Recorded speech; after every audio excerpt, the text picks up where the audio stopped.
காலபுருஷ சக்கரத்துல 8வது ராசியாக வலம் வரக்கூடிய கருந்தேலின் உருவத்தை ராசி சின்னமாக கொண்ட விருச்சிக ராசி அன்பு சொந்தங்களுக்கு வணக்கம். விருச்சிகத்தை பொறுத்த வரைக்கும் குழப்பவாதிகள், கோவக்காரங்க, எதுக்கெடுத்தாலும் கோவப்படுறான்பா, என்ன சொல்ல வராங்கிறதே புரிஞ்சுக்க மாட்டேங்கிறான் அப்படின்னு மற்றவங்க உங்களை அடையாளப்படுத்துவாங்க. ஃபர்ஸ்ட் நாங்க சொல்ல வரத நீங்க புரிஞ்சுக்கோங்கடா. எப்படிங்க விருச்சிக ராசி? நாங்க சொல்றது அதுதான். நாங்க நல்லவங்க தானே, நாங்க வெளிப்படையா பேசுறோம், நீ அப்படி வெளிப்படையா பேசிட்டு போ, ஏன் ஒளிமுறையா பேசுற? எனக்கு அப்படி பழக்கம் இல்லப்பா. இதுதான் விருச்சிகம். அது கருந்தேல் என்ன பண்ணா, பல கால்கள் இருக்கு இல்லையா, அதே மாதிரி இவங்க ஒரே சமயத்துல பல வேலைகளை செய்யக்கூடியவங்க. பார்த்தா அப்படி தெரியாது. அட இவன் யாராவது மொட்டால் பீசுப்பா, மொரட்டு பீசுப்பா அப்படின்னு சொல்லலாம். அப்படிலாம் கிடையாது.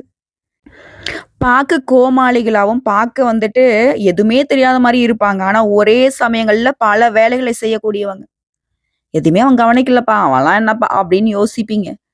அது பெண்களுக்கெல்லாம் இன்னும் அது பைத்தியக்கார புள்ளப்பா அப்படின்லாம் பேசியிருப்பாங்க. நம்ம சொல்லக்கூடியதெல்லாம் விருச்சிக ராசிக்காரங்களே உங்களுக்குலாம் சொல்லப்பட்டிருந்தா கீழே கமெண்ட் பாக்ஸ்ல பதிவிடுங்க. அது மற்றவங்களுக்கு நம்பிக்கை கொடுக்கும். கரெக்டு தான்ப்பா, நம்மளை போலதான் நிறைய பேர் இருக்காங்க அப்படின்ற ஒரு ஆதரவு இருக்கும் இல்லையா? அதுக்காக தான் கஷ்டங்களை பதிவிடலாம், தப்பு கிடையாது.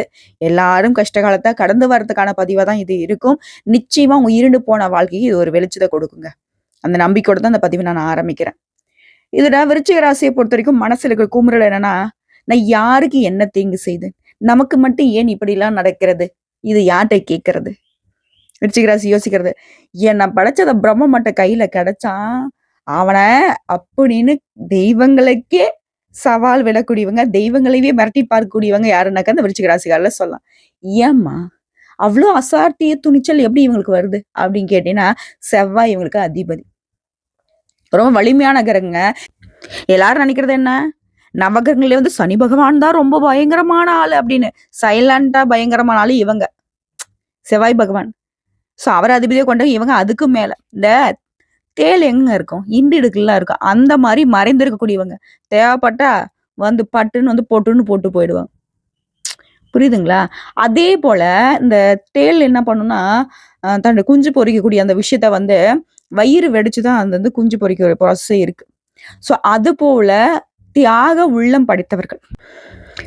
உனக்கு என்னப்பா, என் உசுறு வேணுமா எடுத்துக்கோப்பா அப்படின்ற அளவுக்கு தனக்கு பிடிச்சவங்களுக்காக, தன் குடும்பத்துக்காக என்ன வேணா செய்ய துணிஞ்சவங்க. பாசம் தான் அப்பேற்பட்ட பாசம். ஆனா அது வெளிப்படுத்த தெரியாது. மனைவி கிட்டயோ, மக்கள் கிட்டயோ, பெத்தவங்க கிட்டயோ, கூட பிறந்தவங்க கிட்டயோ இவங்களுக்கு பாசத்தை வெளிக்காட்ட தெரியாது. நட்பு கூட அப்படிதான். இவங்க ஒரு நட்புல இருக்காங்க அப்படின்னா அவங்களுக்கு எல்லாருக்கும் சந்தோஷம் தரக்கூடிய இவங்களா இருப்பாங்க. அந்த இடம் அப்படி கலகலான்னு இருக்கும். ஆனா இவங்களால அவங்க எல்லா சந்தோஷத்தை அனுபவிச்சுப்பாங்க. ஒரு இடத்துக்கு போறது வரதுல இவங்களை கூட்டிட்டு போவாங்க, கூட்டிட்டு வருவாங்க. ஆனா மற்ற இடங்கள்ல இவங்களை எப்படி அடையாளப்படுத்துறாங்க, அவன் டம்மி பீஸுப்பா, காமெடி பீஸ்பா அப்படின்னு அடையாளப்படுத்தி இருப்பாங்க. நம்ம சொல்லக்கூடிய விஷயங்கள் உண்மை. தயவு செஞ்சு நான் கேட்கறது ஒன்னே ஒண்ணுதான். இந்த பதிவு ஏன் நான் திரும்ப கேட்கிறேன்னா, உங்களுக்கு ஒரு நம்பிக்கை வரும். புரியுதுங்களா? நான் எங்கேயோ இருக்கேன், உங்க பேர் தெரியாது, ஊர் தெரியாது, நான் விருச்சிக ராசிக்கு பொதுவான பலன்களை நம்ம சொல்லிட்டு இருக்கேன். இதெல்லாம் எப்படி உங்களுக்கு பொருத்தமாகுது? இதுதான் ஜோதிடம். புரியுதுங்களா? நீங்க எங்க இருந்தாலும் உங்களுடைய கட்டம், உங்களுடைய ஜாதக கட்டம் என் கையில இருந்தாக்க, இப்போ உங்க வாழ்க்கையில என்ன நடந்துட்டு இருக்கு, பின்னாடி என்ன நடக்க போகுது, அதை எப்படி நீங்க தடுக்கலாம், எப்படி நீங்க பாத்தீங்கன்னாக்கா வெற்றி அடையலாம், இப்படி எல்லா சூட்சமும் இருந்ததுதான் இந்த ஜோதிடம். முதல்ல ஜோதிடம் அப்படிங்கிறது மனுஷ மக்கள் கண்டுபிடிச்சது, ஏமாத்துறாங்க, அதெல்லாம் தப்புங்க. இது தெரிஞ்சுக்கோங்க. ஜோதிடம் அப்படிங்கிறது சிவபெருமான் கிட்ட இருந்து விநாயக பெருமானுக்கு கொடுக்கப்பட்டது. விநாயக பெருமான் 18 சித்தர்களுக்கு அருளியது. 18 சித்தர்களாலதான் எங்களை போன்ற ஆட்கள் அப்படியே பரவி பரவி பரவி உங்களுக்கு வழிகாட்டவ நாங்க இத ஜோதிடத்தை படிச்சிருக்கோம். சில சூட்சமங்களை சொல்லித்தரோம். பிரம்மனுடைய படைப்புல பிறப்பு இறப்பை தவிர்த்து மற்ற எந்த ஒரு செயல்பாடுகளுமே மாற்ற முடியுங்கிறது தான் ஜோதிடத்துடைய உத்தமம். அது போலதான் இந்த பதிவு விருச்சிக ராசிகளுக்கு ஒரு மாற்றத்தை ஏற்படுத்தும். ஏற்றத்தை கொடுக்கறதுக்காக மட்டும்தான் அந்த பதிவு. தயவு செஞ்சு நம்பிக்கையோட பாருங்க. அதுக்கு முன்னாடி விருச்சிக ராசிக்காரங்க, இந்த பதிவு உங்களுக்கு சிறப்பா அமையணும் இல்லையா? உடைய அப்பன் முருகப்பெருமான ஒரு வழிபாடு செஞ்சுட்டு தொடங்கும். வேலும் மயிலும் துணையோட வேலவன் வருவான், உங்களுடைய வேண்டுதல் எல்லாத்தையுமே நிறைவேற்றி கொடுப்பான். வெற்றிவேல் முருகனுக்கு அரோகரா. பொதுவா விருச்சிக ராசிக்காரங்க என்ன தெரியுமா யோசிப்பாங்க? டேய் யாராச்சும் ஒருத்தன் எனக்கு சப்போர்ட் வந்து நில்லுங்கடா. எப்பேற்பட்ட பிரச்சனையா இருந்தாலும் சமாளிச்சிடலாம்டா அப்படின்னு யோசிப்பீங்க. ஆனா, ஒட்டு மொத்தமா எல்லாரும் எதிரிகளாக வந்து நிப்பாங்க விருச்சிக ராசிக்கு. இப்ப விருச்சிக ராசிய நான் சொல்றது கூட எனக்கா, நிறுத்து. எல்லாமே எனக்கு தெரியும். என்ன பத்தி நீ என்ன சொல்லிக்கிட்டு இருக்கிறது? நீ சொல்ல வேண்டியத வேண்டிய சொல்லு அப்படின்னு கேட்பீங்க. இப்பதானே சொன்னீங்க. உங்களுக்காக பரிஞ்சு பேச உங்கள யாரும் புரிஞ்சுக்க ஆள் இல்லன்னு சொன்னீங்க இல்லையா? அதுக்காக தான் நான் பேசிக்கிட்டு இருக்கேன். சரி, அது ஒரு புறம் இருக்கட்டும். ரொம்ப கோவப்படுறீங்க. கொஞ்சம் தண்ணி எடுத்து குடிச்சுக்கோங்க. இன்னொரு விஷயம். நான் சொல்லக்கூடிய பதிவு வந்து உங்களுக்கானது. உங்களுக்கு தெய்வம் வந்து துணையா இருக்கு அப்படின்னா, இந்த பதிவை பார்க்கக்கூடிய நேரத்துல, உங்கள சுத்தி ஏதாவது ஒரு இடத்துல, ஏன் நீங்களே கூட சிவப்பு நிறத்த வச்சிட்டு இருக்கலாம். சிவப்பு நிறத்த நீங்க பார்த்துட்டு இருக்கலாம். ஓகேங்களா? இது இருந்தா கமெண்ட் பாக்ஸ்ல பதிவிடுங்க. உங்களுக்கு முருகனுடைய அருள் பரிபூர்ணமா இருக்கு. ஏன்னா செவ்வாய் பகவான் வந்து பார்த்தீங்கன்னாக்கா, அந்த கிரகமே வந்துட்டு சிவப்பு நிறத்தால் ஆனது இல்லையா? சிவப்பு நிறம் அப்படிங்கிறது உங்களுக்கு உத்தமம். எப்பல்லாம் வந்து செவ்வாய்க்கிழமைல விரதம் இருக்கீங்களோ, அப்பல்லாம் கட்டாயமா முருகப்பெருமானுக்கு செவ்வரளி மாலை கட்டி வழிபாடு செய்யறது சிறப்பு. எப்பவுமே உங்களுக்கு வேலு மயில் தான் துணை, அந்த முருகப்பெருமான் தான் துணை. இதை மனசுல வச்சுக்கோங்க. யாரும் நமக்கு துணை வேணாவே. உங்களுக்கு தெய்வமே துணை இருக்கு. இப்ப பிள்ளைங்க விளையாடிட்டு இருப்பாங்க. டேய் அவன் எனக்கு ஃப்ரெண்ட்ரா, இவன் எனக்கு ஃப்ரெண்ட்ரான்னு சொல்லுவாங்க. ஓகேங்களா? அப்போ ஒரு குழந்தை என்ன சொல்லும்னா, ஆ எனக்கு இதை விட பெரிய பெரிய ஃப்ரெண்ட்லாம் இருக்காங்க அப்படின்னு சொல்லுவாங்க இல்லையா? அது போலதான். யாருங்க நமக்கு துணை வேணும்? யாருடைய சப்போர்ட்டுங்க நமக்கு வேணும்? எல்லாத்துக்கும் மேல ஒருத்தன் வெற்றிவேல் முருகன் உங்களுக்கு துணையா நிக்கிறான். இனி என்னங்க? போகக்கூடிய பாதை எல்லாமே அது எப்பேற்பட்ட பாதையா இருந்தாலும் சரி, ஒரு கை பார்த்துருவோம். புரியுதுங்களா? இனி உங்களுக்கு யாரும் இல்லைங்கிற மனப்பான்மை மட்டும் விட்டுடுங்க. ஸோ இப்படி தன்னுடைய தேவைக்காக ஒரு நாளும் வாழாத, சுயநலம்னா என்னன்னே தெரியாத, எப்பவுமே பொதுநலமாக வாழக்கூடிய, உதாரணத்துக்கு சொல்லணும்னா ஏன் இவங்களை பொதுநலவாதிகள்னு சொல்றேன்னா, இவங்க ஒரு இடத்துல இருக்காங்க. அது ஸ்கூலா இருக்கட்டும், படிக்கக்கூடிய பிள்ளைகள் இருந்து எடுத்துக்கலாம். இல்ல வேலை செய்யக்கூடிய இடமா இருக்கட்டும், இல்ல ஒரு குடும்பமா இருக்கட்டும். ஓகேங்களா? இல்ல ஒரு சொந்த பந்தங்கள்லாம் சேர்ந்து ஒரு நிகழ்ச்சி நடத்துறோம். இல்ல வந்து ஒரு திருவிழா நடத்துறோம். ஒரு ஊர்ல எடுத்துட்டோம். இவங்க எங்க இருந்தாலும், எந்த துறைகள்ல இருந்தாலும் சரி. ஓகேங்களா? எப்பேற்பட்ட பதவியில இருந்தாலும் சரி, அரசியல்வாதியா இருக்கட்டும், அதிகாரம் மிக்க தோரணையில இருந்தாலும் சரி. அந்த இடத்துல நான் இப்படி, அப்படிலாம் யோசிக்கவே மாட்டாங்க. அடிமட்ட வேலையா இருந்தாலும் சரி, இறங்கி செய்யக்கூடியவங்க. எல்லாரையுமே ஒரே மாதிரி பார்க்கக்கூடியவர்கள். இப்படிப்பட்ட விருச்சிகம் ஏம்மா இவ்ளோ கஷ்டப்படுது? நாய் படாத பாடு பட்டுட்டு இருக்கும். உசுறு ஒண்ணுதான் கையில இருக்கு. ஆனா சில சமயங்கள்ல இது மட்டும் எதுக்கு இருக்கு? இந்த கஷ்டம்லாம் நான் அனுபவிக்கவா? முடியல போதும் முடிச்சுக்கலாம்லாம் யோசிக்க தோணுது. ஒரு மாரி வெறுப்பா இருக்கு இல்லையா? அந்த வெறுப்ப நம்ம சந்தோஷமா மாத்திரலாமா? பிரம்மன் அப்படி எப்படிதான் நமக்கு தலையில வந்து என்னதான் எழுதி அமைச்சிருக்கான்? விருச்சிக ராசிலாம் கஷ்டப்பட்டு எழுதியிருப்பாரு? கண்டிப்பா கிடையாது. ஏற்றம் ஒண்ணு இருந்தால் இரக்கம் ஒண்ணு உண்டு. நம்ம இப்ப இறக்கத்துல தான் இருக்கோம். ஏறி பார்ப்போமா? ஏற்றத்தை எங்க இருக்குன்னு தேடிடுவோமா? பிரம்மன் உங்க தலையில எழுதிக்கூடிய விதியின் பலன் என்ன? உங்கள பொறுத்தவரைக்கும் நீண்ட ஆயுள் இருக்கு. நட்பு கிரகங்களுடைய ஒத்துழைப்பு இருக்கு. உங்க லக்னாதிபதி ரொம்ப வலுவான நிலையில இருக்காரு. சந்திர பகவானுமே வலுப்பெற்ற நிலையில இருக்கிறதுனால, நீங்க நல்லாவே தான் இருக்க போறீங்க. அரசனாவும் ஆகலாம், தலைவனாவும் ஆகலாம். எல்லா விதமான பதவிகளுக்கும் இந்த விருச்சிக ராசி பொருத்தமானவங்க. ஓகேங்களா? நீங்க ஒரு வேளை வந்து பார்த்தீங்கன்னா, அரசியல்வாதிகளா இருந்தீங்கன்னாக்கா, மக்கள் ஆதரவு பெரும் ஆதரவா இருக்கும். விருச்சிக ராசி நமக்கெல்லாம் தெரிஞ்சதுதான். செவ்வா. ஒரு ராசி சக்கரத்தெல்லாம் கூட நான் கணக்கிட்டு சொல்ல முடியும். ராசி சக்கரத்தை பொறுத்தவரைக்கும் 8வது ராசி. முதல் ராசியான மேசத்துக்கு அதிபதியான அதே செவ்வாய் தான் உங்களுக்கும் அதிபதியா வராரு. எதிர்பாராத எதிர்ப்பு, இடையூறு, ரணம், விபத்து, கடன் தொல்லை, ஆறா துயரம், நிலையில்லாத வாழ்க்கை. இப்படி கஷ்டப்படக்கூடிய உங்களுக்கு அத்தனைக்கும் இடமானது என்னதாக்கா 6வது இடம். ராசிக்கு மேஷம். ஓகேங்க. 6வது ராசிக்கு உடையவனுக்கும் லக்னத்துக்கு விருச்சிகம் உடையவனுக்கும் ஒருவனாக இருக்கிறாரு இந்த செவ்வாய் பகவான். இதனாலதான் சிக்கலால மாட்டிக்கிட்டு சிரமப்பட்டுக்கிட்டே இருக்கீங்க. அதுல இருந்து வெளிவந்து பிரகாசமான வாழ்க்கை தழுவுறதுக்கு என்ன பண்ணும்? ஏன் என்ன முயற்சி பண்ணாலும் நீங்க வந்து கஷ்டப்படுறீங்க அப்படின்னா, உங்க ராசியில எந்த ஒரு கிரகமே உச்சம் அடையிறது கிடையாது. சந்திரன் நீசப்படுறாரு. இவர் என்ன பண்றாரு? மனதுக்கு காரணகர்த்தா.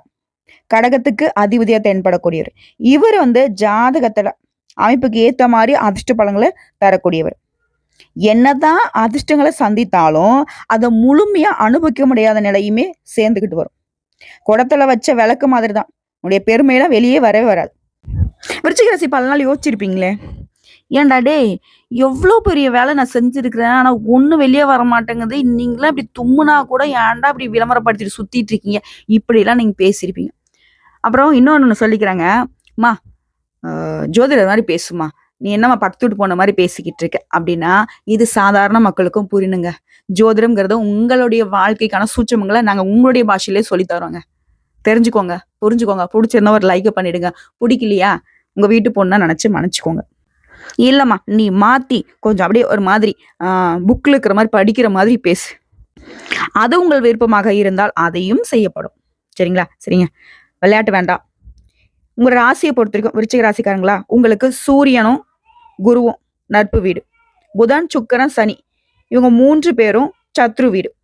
2க்கும் 5க்கும் குரு அதிபதியா இருக்கறனால, துயரத்தை விட இன்பத்தை அளிக்கும் பூர்வ புண்ணியங்கள் அனுபவித்து வரும். நட்புகளுடைய ஒத்துழைப்பும், லக்னாதிபதியின் வலுவான நிலையும், சந்திரனுடைய வலுப்பெற்ற நிலையும் சேர்ந்துருச்சுன்னா, இந்த ராசிக்காரங்க அரசனாவும் ஆகலாம், தலைவனாவும் ஆகலாம். எல்லா விதங்களுமே புகழ் பெற்று விளங்கலாம். ஸோ நீ சொன்னதெல்லாம் எங்க ஜாதகத்துல இருக்குமா? நாங்க என்ன பண்றது? உடனே நாங்க ஜாதக நோட்ட தூக்கிட்டு எந்த ஜோசியரை போய் தேடுறது? அப்படின்னு கேட்டீங்கன்னா, இருங்க. நான் பின்னாடி சொல்றேன். சூரியனுக்கும் சந்திரனுக்கும் ஒரே வீட்டுக்கு மட்டுமே அதிபத்தியம் இருக்கு. சூரியனுக்கு சிம்மம், சந்திரனுக்கு கடகம். இந்த இருவருமே கேந்திரத்துக்கோ திரிகோணத்துக்கோ அதிபதியா இருந்தா இருவருமே யோக காரக அந்தஸ்தை பெறுவாங்க. இது வந்து ஜோதிடம் சொல்றது.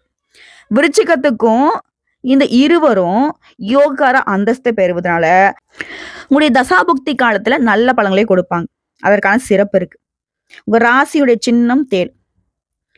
அதோடைய பண்பு எல்லாமே உங்ககிட்ட இருக்கும். எல்லாருக்கிட்டுமே கவனமா பழகுவீங்க. யாரு எந்த விதத்துல தாக்குனாலும் பாதிப்பு ஏற்படாத மாதிரி தயார் நிலையில இருப்பீங்க.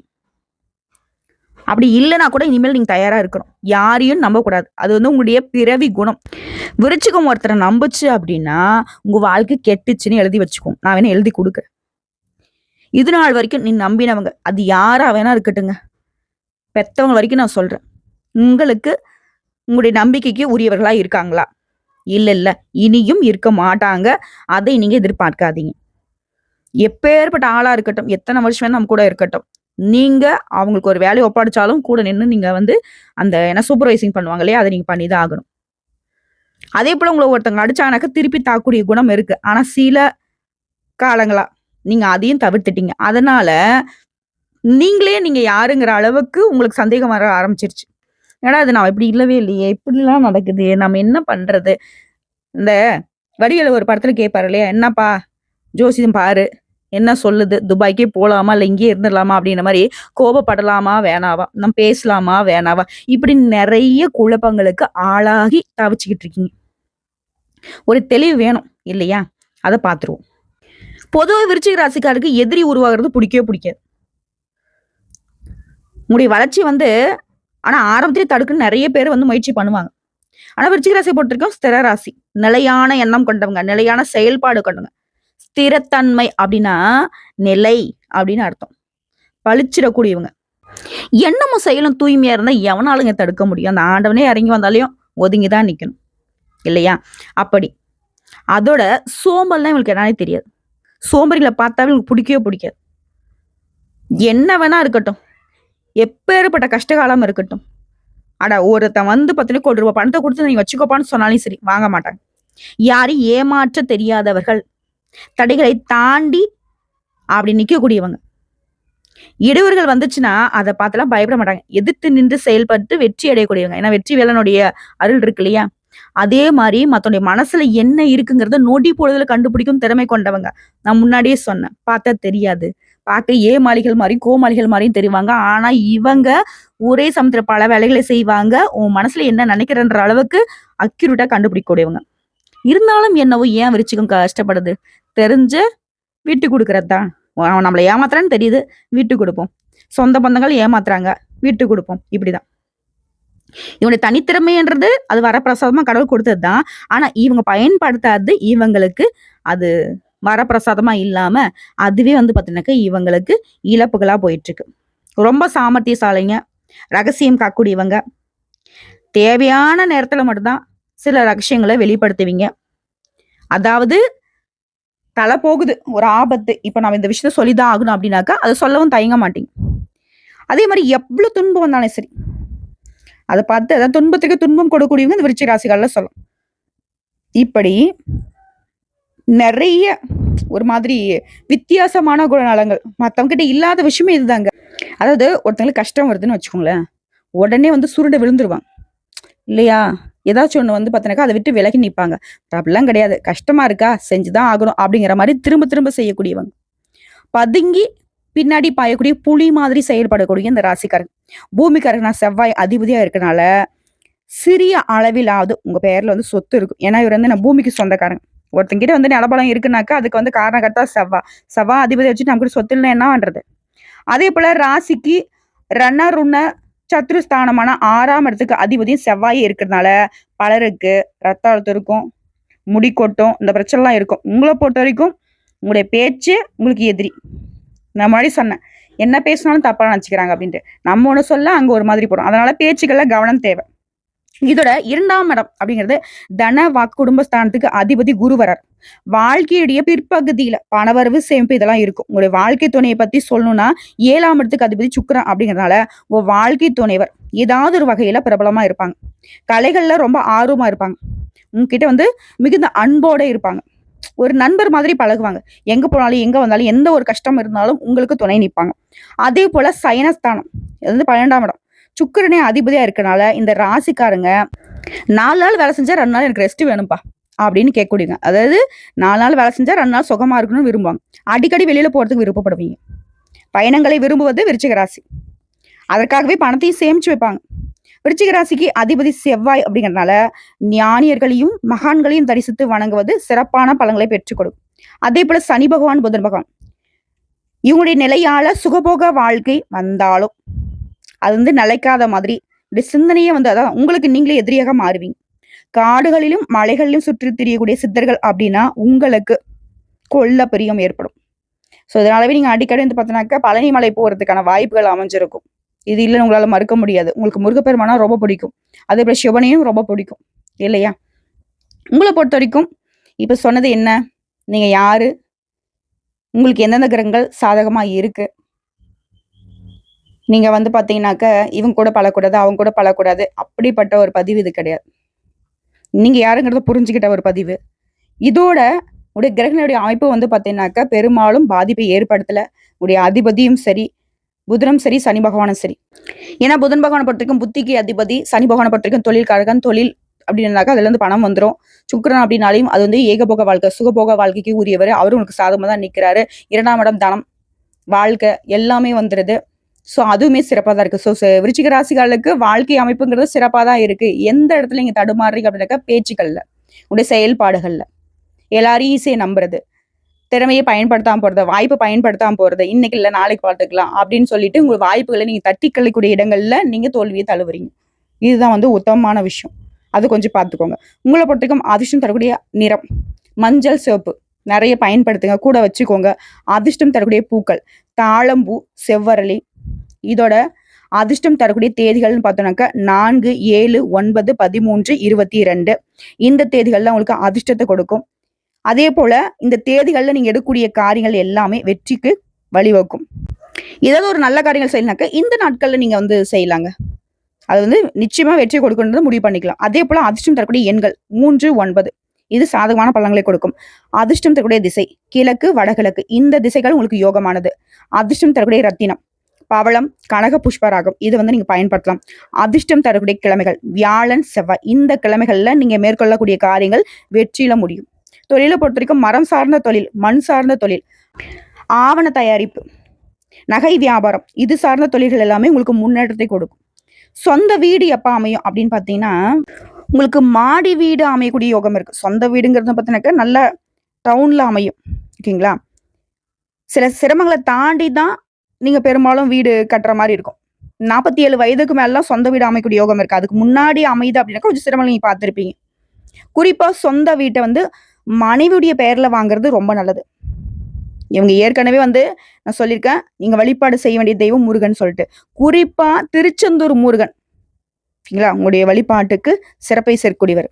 எந்த கோயிலுக்கு போனாலும் சரி, விநாயகருடைய துதிய முதல்ல நீங்க பாடிட்டு தான், அவரை நீங்க வழிபாடு செஞ்சுட்டு தான், அதுக்கப்புறம் தான் மத்த தெய்வங்கள நீங்க வழிபாடு செய்யணும். அதே போல யோகம் தரக்கூடிய வழிபாடுன்னு பார்த்தோம்னாக்கா, இந்த ராசிக்காரங்க செவ்வாய் பகவான, சூரிய பகவான, குரு பகவான இவங்க 3 பேரையும் வழிபாடு செய்வதால உங்க விருப்பங்கள்லாம் வெற்றி பெறும். இதோட நீங்க ரொம்ப பழமையான இந்த ஜீவ சமாதி, சித்தர்களுடைய சமாதிகள்லாம் இருக்கு இல்லையா? இதெல்லாம் வழிபாடு செய்றது சிறப்பு. ஒரு ராசியில சந்திரன் நீச்சமாகறதுனால திடீர்னு பிரச்சனை வருதா? அப்ப நீங்க என்ன பண்ணுனாக்க, சித்தர்கள வழிபாடு செய்யுங்க. சித்தருடைய தலங்களுக்கு போயிட்டு வாங்க. அந்த பிரச்சனை வந்துட்டு வந்த தடம் தெரியாம மறைஞ்சு போகும். குறிப்பிட்டு சொல்றேன், மகான்களை போற்றக்கூடிய தலங்களுக்கு போயிட்டு வர்றது சிறப்பு. இதனால குருவருளும், திருவருளும் ஒருங்கே கிடைக்கும். இதுல விசாகம் நட்சத்திரம் 4ஆம் பாதம், அனுஷம், கேட்டை. இந்த நட்சத்திரத்துல விசாகம் நட்சத்திரம் 4ஆம் பாதத்துல பிறந்தவங்க திருவனந்தபுரத்துல அருள் பாலிக்கக்கூடிய ஹரிலக்ஷ்மி உடனுரை ஸ்ரீ அனந்த பத்மநாபனை ஏகாதசி திதியில வணங்கிட்டு வர்றது நல்லது. இந்த ராசியை சேர்ந்த அனுசம் நட்சத்திரக்காரங்க காரைக்குடி அருகில் குன்றக்குடியில வீற்றக்கூடிய முருகப்பெருமானை வணங்கிட்டு வர்றது நலம் சேர்க்கும். இதோட கேட்டை நட்சத்திரத்தை சேர்ந்தவங்க திருவேற்காட்டில் வீற்றக்கூடிய கருமாரி அம்மன் மற்றும் சுவாமிமலை முருகப்பெருமானை வணங்கி வர்றது வாழ்க்கையை செழுமையாக மாற்றும். ஸோ ஒட்டு மொத்தமா விருச்சிக ராசிக்காரர்களுக்கு ஆதி முதல் அந்த வரை நீங்க யாரு, நீங்க எந்தெந்த விஷயங்களால மாற்றத்தை அடைவீங்க, எந்தெந்த கிரகங்கள் உங்களுக்கு சாதகமா இருக்கு, இதோட நீங்க செய்ய வேண்டிய வழிபாடு, நீங்க போக வேண்டிய தலங்கள் வரைக்கும் தெளிவா சொல்லியாச்சு. மாற்றம் உங்ககிட்ட தான் இருக்கு. அதை மாத்திக்கிட்டா ஏற்றம் உண்டு, வெற்றி உண்டு. வாழ்க வளமுடன்.